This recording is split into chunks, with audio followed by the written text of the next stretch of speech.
looks like moderate weather to me anyways. Lots of clouds and some sunlight. And what's going on today? How about this one? Again, I guess it's the push for officials to use drones, huh? This one says Norfolk police to pilot emergency first responder drones. As it says here, dubbed Project Eagle X, initial trials will take place in Norfolk because of limited access to the helicopters flown by the National Police Air Service.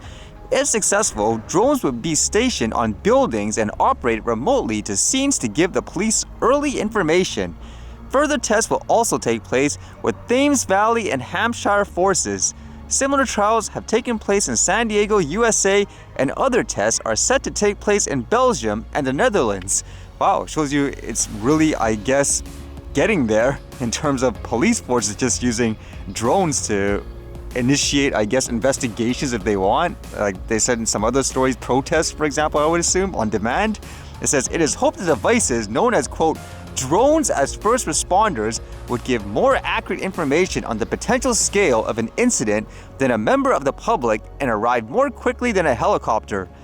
Neil Sexton, who advises the National Police Chief Council on the use of drones, said DFR is a drone that sits autonomously on a roof somewhere in a city and it's in a box. It's protected. From a control station that receives a 999 call, it can be launched completely remotely, flying overhead an incident to gain situational awareness that will be fed back not just to that control station or control room, but also to the first responders who are about to arrive on the ground. It's just one of those things again, huh? I guess it's okay to fly the drone all the way from the rooftop over people's heads and so forth. Like all of a sudden this is okay. Again, it's okay to use new tech, but it just seems so hypocritical and contradicting, isn't it? When you fearmonger it so much for an average person when they're flying, let's just say something a lot smaller as well as safer.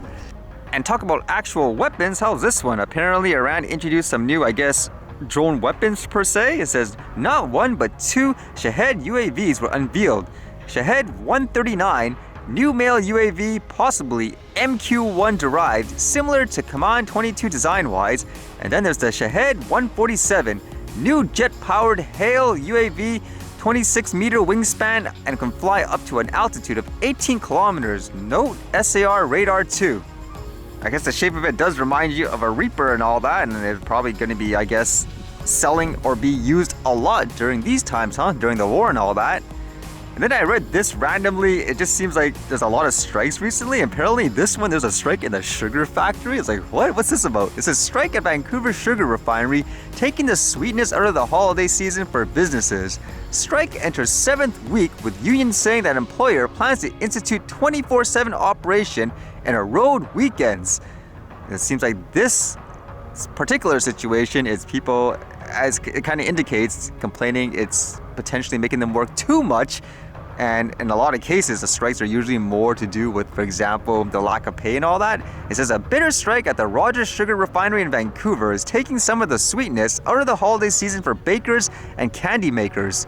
Small businesses across Western Canada that depend on sugar are struggling with shortages and higher costs as labor action at one of the country's few sugar processing facilities stretches into a 7th week. At Le Gâteau Bake Shop in Vancouver, owner Tanya Muller is growing increasingly concerned. During the busy Christmas season, she typically goes through 150 to 200 kilograms of sugar per week to make the 20 different varieties of holiday cookies her bakery specializes in. That's actually a really bad timing too, because as they indicated, it is the Christmas time. That's usually a period where a lot of people purchase sweets and all that. So let's see how long this lasts. At the same time, is that going to make things, quote, healthier for people if you can't actually, I guess, buy sugar as cheaply? It makes me curious if it's actually super expensive in the supermarkets and all that.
Alright, see you guys later.